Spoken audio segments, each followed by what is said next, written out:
Elvida Ayşem. Qalemde Kündüz Ayamud. Tanımaydım rengi ruhini. Emma tunuş avazı bilen, dadıl fikri aqqan toplarda, vətənsizlik qıynağan belen. Ürümçidin İstanbulgacha, qaldı qancha şatlıqı temen, ketdi Ayşem, qaldı dostları, duada Uyghur namızı bilen.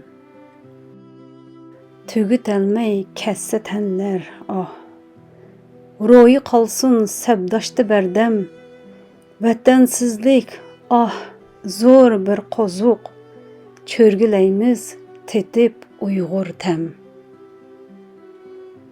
Vətəndiki halga bir qarab, vətənsizlik Uyghurni qiynab, dua qıldım Uyghurca teren, elvida Ayşem, nur bolğun tarab.